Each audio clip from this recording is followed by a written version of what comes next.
ನಮಸ್ಕಾರ ಸ್ನೇಹಿತರೆ. 90 ವರ್ಷದ ನಂತರ ಕಾರ್ತಿಕ ಪೂರ್ಣಿಮೆಯಲ್ಲಿ ವಿಶೇಷ ಯೋಗ. ಈ 3 ರಾಶಿಗೆ ಶ್ರೀಮಂತಿಕೆ ಭಾಗ್ಯ. ಹೌದು, ಕಾರ್ತಿಕ ಪೂರ್ಣಿಮೆಯ ದಿನದಂದು ವಿಶೇಷ ಕಾಕತಾಳೀಯವು ನಡೆಯುತ್ತಿದೆ. ಇದು 3 ರಾಶಿ ಚಕ್ರ ಚಿಹ್ನೆಗಳ ಜನರಿಗೆ ಪ್ರಯೋಜನವನ್ನು ನೀಡುತ್ತದೆ. ಇನ್ನು ಹಿಂದೂ ಕ್ಯಾಲೆಂಡರ್ ಪ್ರಕಾರ ಕಾರ್ತಿಕ ಪೂರ್ಣಿಮೆಯು ಕಾರ್ತಿಕ ಮಾಸದ ಶುಕ್ಲ ಪಕ್ಷದ ಹುಣ್ಣಿಮೆಯ ದಿನವಾಗಿದೆ. ಈ ವರ್ಷ ಕಾರ್ತಿಕ ಪೂರ್ಣಿಮೆ 15 ನವೆಂಬರ್ 2024ರಂದು ಮತ್ತು ಪೂರ್ಣಿಮಾ ತಿಥಿ ನವೆಂಬರ್ 16ರಂದು ಬೆಳಗ್ಗೆ 2:58ಕ್ಕೆ ಕೊನೆಗೊಳ್ಳುತ್ತದೆ. ಕಾರ್ತಿಕ ಪೂರ್ಣಿಮೆಯ ಚಂದ್ರೋದಯ ಸಮಯ ನವೆಂಬರ್ 15ರಂದು ಸಂಜೆ 4:58ಕ್ಕೆ. ಇನ್ನು ಕಾರ್ತಿಕ ಪೂರ್ಣಿಮೆಯ ದಿನದಂದು ವಾರಿಯಾನ ಯೋಗವನ್ನು ರೂಪಿಸಲಾಗುತ್ತಿದೆ.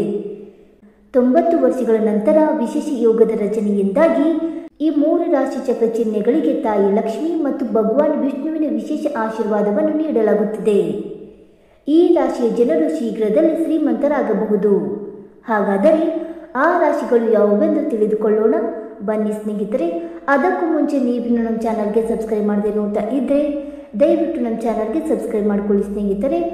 ಹಾಗೆ ವೈದಿಕ ಜ್ಯೋತಿಷ ಮತ್ತು ಆಚಾರ ವಿಚಾರಗಳಲ್ಲಿ ನಂಬಿಕೆ ಇದ್ದರೆ ವಿಡಿಯೋಗೊಂದು ತಪ್ಪದೆ ಲೈಕ್ ಕೊಟ್ಟು ನಿಮ್ಮ ಆತ್ಮೀಯರಿಗೂ ಶೇರ್ ಮಾಡಿ.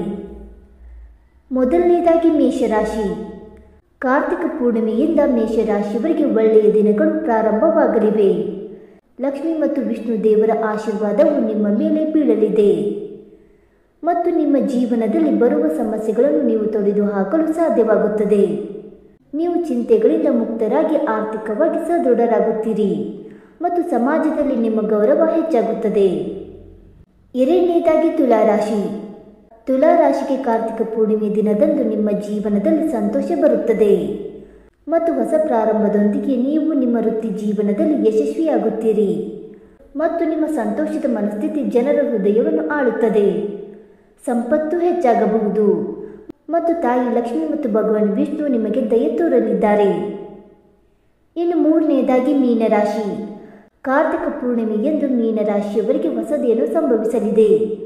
ನಿಮ್ಮ ಮಕ್ಕಳಿಂದ ನೀವು ಒಳ್ಳೆಯ ಸುದ್ದಿ ಪಡೆಯಬಹುದು. ನೀವು ಆರ್ಥಿಕ ಬಿಕ್ಕಟ್ಟಿನಿಂದ ಪರಿಹಾರವನ್ನು ಪಡೆಯುತ್ತೀರಿ ಮತ್ತು ನಿಮ್ಮ ಸಂಪತ್ತು ಹೆಚ್ಚಾಗುತ್ತದೆ ಮತ್ತು ವೃತ್ತಿ ಜೀವನದಲ್ಲಿ ಯಶಸ್ಸಿಗೆ ಹೊಸ ಅವಕಾಶಗಳು ದೊರೆಯಲಿವೆ. ಉದ್ಯೋಗಿಗಳಿಗೆ ಸಮಯ ಉತ್ತಮವಾಗಿರುತ್ತದೆ ಮತ್ತು ವ್ಯಾಪಾರಿಗಳಿಗೂ ಲಾಭವಾಗುವ ಸಾಧ್ಯತೆ ಇದೆ.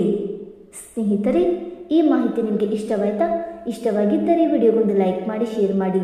ಹಾಗೆ ನಿಮ್ಮ ಅನಿಸಿಕೆ ಮತ್ತು ಅಭಿಪ್ರಾಯಗಳನ್ನು ತಪ್ಪದೆ ಕಮೆಂಟ್ ಮೂಲಕ ತಿಳಿಸಿ ಸ್ನೇಹಿತರೆ. ವಿಡಿಯೋ ನೋಡಿದ್ದಕ್ಕಾಗಿ ಧನ್ಯವಾದಗಳು. Thank you so much.